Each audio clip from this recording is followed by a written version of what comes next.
levantou, fechou, Zacarias! Ele é demais! Zacarias! Seleção! Zacarias, seleção! É seleção! Gol!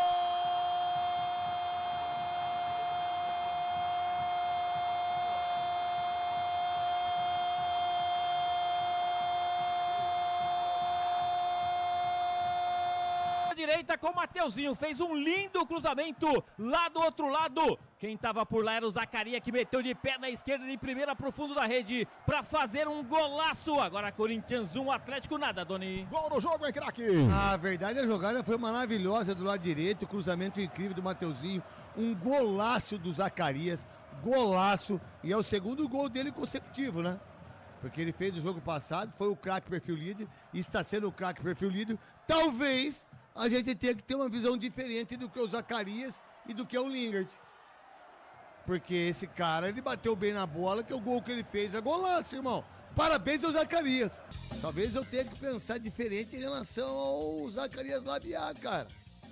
Pô, pra fazer um gol desse, no final do jogo, de perna esquerda, que não é a perna boa dele, de primeira, segundo gol consecutivo, entra, faz mais do que o Roberto, faz mais do que o Caio César, faz mais que o Lingard, faz mais que todo mundo. Talvez eu tenha que repensar se esse cara também não é bom de bola e a gente não tem que ficar falando coisas que não deve. Falando por mim, porque o gol que ele fez foi gol de quem sabe fazer gol. Bateu bem na bola, fez um golaço, 3 pontos importantíssimos. O Lingard, pra mim, foi o pé de rato. Não jogou absolutamente nada. Não é verdade? O Corinthians ganha o jogo, faz 3 pontos importantes. Segundo gol do Zacarias Labiá. Parabéns ao Zacarias Labiá. E tenho certeza que com esse gol, não sei não, se ele não ganha a posição do tal de Lingard. Pra mim, o craque, perfil líder, Zacarias Labiá, Sidney. Craque perfil líder, Zacarias Labiá. Dole. Craque perfil líder, Zacarias Labiá. Zacarias Labiá, craque perfil líder. Deixa o Guilherme sentar aqui, o Guilherme Medeiros. O pé de rato. Lingard. Eu vou com o Lingard também. Lingard. Eu vou de André, cara, pelo amor. Bom também. Lingard. Lingard, o verdadeiro pé de rato, diga-se de passagem. Vamos. Rapidinho. Também, esse já é mais driblador e já não é tanto de finalizar, mas ele é mais driblador de profundidade, jogador de profundidade. E o caso do André, você estava falando... Estou preocupado é com o que André. O André está com muitas missões para cumprir em campo, na minha visão. Ele joga de segundo volante, ele joga de terceiro volante e ele tem que vir para fazer a triangulação pela direita. Então ele está com muita missão. Ele como o Corinthians joga com um volante fixado na frente da zaga, que para mim ali ele é impecável, o Ranieri. O Ranieri é muito bom nessa função, como cabeça de área, o jogador, como dizem em Portugal, o trinco. Sim. Né? Você jogou em Portugal, você sabe, chama trinco, o jogador que fica na frente da zaga. Só que os dois meias laterais, um é o Bidon e o outro é o André. Para ter o Garro na ponta aqui para fazer a saída de bola. O André está com muita missão. Ele está com a missão de voltar para ajudar o volante, ele está com missão para apoiar o lateral, ele está com a missão de chegar na frente. E isso tudo ele ainda não consegue processar, porque ele é muito novo. É que a gente está vendo o André jogar sucessivamente, mas ele é muito novo. Então, esse processo de ter essas missões, ele vai adaptando às circunstâncias, entendeu? Agora eu estou aqui. Calma, não dá para eu chegar na frente para apoiar. Agora eu tenho que ajudar aqui na marcação. Opa, dá para eu sair aqui para ajudar o Mateuzinho na triangulação, na saída de bola. Algumas coisas ele pode fazer e outras não. Não todas ao mesmo tempo. Porque ele fica sem função. Tem hora que ele está correndo para lá, correndo para cá, correndo para cá, correndo para lá, e ele não consegue fazer o que era esperado dele, que é o poder de marcação. Se ele cuidar primeiro de um aspecto, ele vai conseguir fazer os outros também.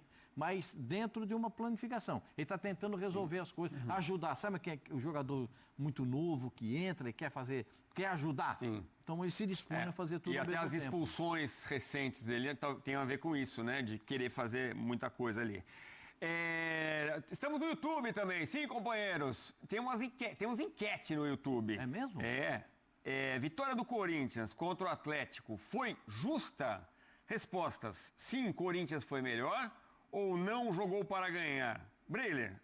O Corinthians não fez uma grande atuação hoje. O torcedor... Porque a gente vê os números, estatisticamente o Galo, se fosse por pontos, teria ganhado. Mas também não seria justo dizer que o Galo merecia um resultado melhor, porque o Galo foi pouco agressivo no segundo tempo.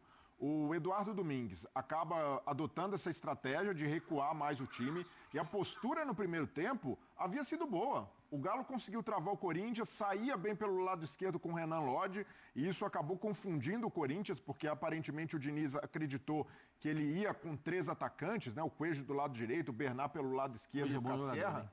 Bom jogador, né? Dá trabalho, volta muito.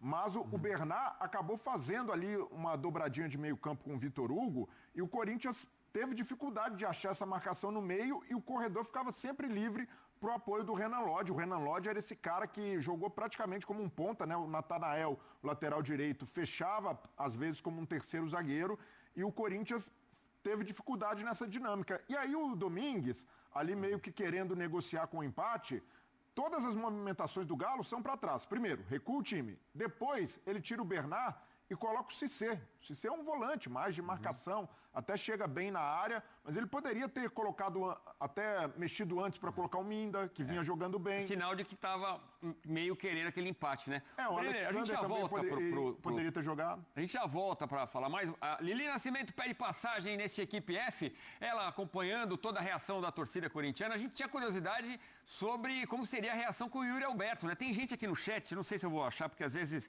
vai trocando, mas falando, depois que ele deu aquela entrevista que iria para a Itália, parou de marcar gols. Desculpa, não vou achar quem escreveu aqui, vou procurar. O Denilson está dizendo outra coisa, que o Memphis conhece de futebol, por isso indicou o Zacarias Labiá, falando da relação dos amigos aí, que comemoraram juntos no único gol do jogo na Neoquímica Arena. Mas, Lili, bora! Briga lá embaixo, para sair de zona de rebaixamento. Sai, coloca o Santos, mexe na parte de baixo, para vibração do Gabriel Paulista. Tá aí, ó! Ó o Gabriel Paulista, solta o grito. O Gabriel Paulista, no abraço com o Hugo Souza e ele, o Zacarias Labiá. Carisma já tem. Carisma é imposto. E, obviamente, um dos mais celebrados, junto agora a Fernando Diniz, no seu Vitória.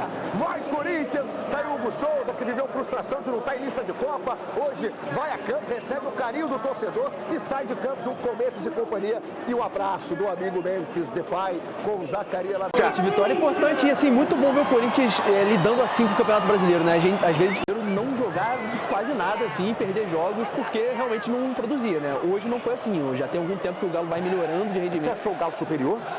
Eu achei levemente, assim, cara. Acho que o primeiro tempo foi muito trocação, acho que o segundo tempo o Corinthians sofreu muito para criar. O Galo estava até mais perigoso nos contra-ataques, mas né, na empurrância ali da Fiel, na empurrância ali da Neoquímica Arena, que o Corinthians é muito forte, não vinha com grandes resultados na Neoquímica Arena, mas é muito importante ver o Corinthians vencer e sair da zona. O que você tá vendo? Eu falo muito sobre isso, tá? Tá vendo a posição do Corinthians aí, ó, 16º, 21 pontos, importante a vitória do Corinthians. O Santos, pro Santos ruim demais o gol do Zacarias Labiá. O Santos em 17º com 18 pontos, abre a zona de rebaixamento depois da 17ª rodada. Vamos falar muito dos outros jogos que fizeram a tabela ficar assim também. Vitória do Corinthians, 1-0 para cima do Galo. Falamos aqui do lado do Corinthians. O Corinthians indo buscar uma vitória muito importante. Hoje não foi um bom jogo do Corinthians, né? Faltou inspiração, errando muito na parte técnica, mas conseguindo, principalmente com o Mateuzinho ali pelo lado direito no segundo tempo, boas jogadas. Ele consegue um cruzamento sensacional ali pro Labiá marcar. E o Galo, é o que você falou, muito irregular na temporada. O Galo tinha essa jogada, o Alan Minda entrou com bastante velocidade ali pelo lado direito. Chato de marcar. O jogo foi abaixo, mas o gol foi à altura. Cara, esse gol foi bonito pra caramba, cara. Golaço, dificuldade danada, até um gol difícil de fazer. Jogador que menos precisa de minutos, né? Que semana pra ele, né? Fez gol contra o Peñarol, hoje entrou pelo lado esquerdo. Né, começou por ali o Linga, depois colocou o Bidon por ali o Diniz, depois coloca o Labiade, né? O Memphis entrando ali mais próximo do Yuri Alberto. E o Memphis mostrando que além de bom atacante, é bom diretor de futebol, né? Sim. Trouxe bem, pô. Não é só um amigo, né? Olha lá. Um cara que está contribuindo, né? Vai ganhando uma sequência, o Diniz vai dando oportunidades para ele. É difícil, cara, pegar essa bola assim de primeira, do jeito que ele pegou na veia, é difícil, golaço. E o excelente cruzamento do Mateuzinho. Impressionante como o Corinthians precisa, né, dos seus laterais, né? Como são laterais influentes dentro desse time do Corinthians. E a gente estava falando aqui até no pré-jogo, enquanto o Luiz acabava de fazer a sua barba, isso é verdade, que era um jogo importante também, porque a gente está... É uma reta final antes da parada para a Copa do Mundo. A gente tem poucos jogos até então, até o final de semana que vem. Compromissos internacionais no meio da semana, último jogo da rodada, até a paralisação na próxima semana. Então, o que vai acontecer para Corinthians, para Atlético, para todo mundo que entrar em campo, Simões, Dona, vai condicionar o que vai ser a parada de Copa do Mundo também, cara. Porque, cara, para você ter ou vai ser uma pressão danada para quem terminar mal, por exemplo, o Santos. Se o Santos for para essa parada na zona de rebaixamento... 50 dias na zona de rebaixamento. Hugo Souza, que já viveu frustração de não estar na Copa. Cara, são notícias importantes para o torcedor hoje que foi para a Neoquímica Arena. Até porque, assim, se você pegar, a temporada vai ser dividida em duas, né? A gente está vivendo o final da primeira parte da temporada, a segunda parte vai ser, provavelmente, até com elencos diferentes, talvez até com técnicos diferentes aí pelo Brasil. Então, assim, vai ser uma nova fase de temporada. E o Corinthians, que a gente não imagina que vai ficar brigando lá embaixo o tempo inteiro, é muito diferente você começar essa segunda parte fora da zona, olhando para a Libertadores, olhando para a Copa do Brasil, olhando para o Campeonato Brasileiro, e não ficar olhando para a zona de rebaixamento, porque passar a Copa na zona de rebaixamento... É porque tu tá sem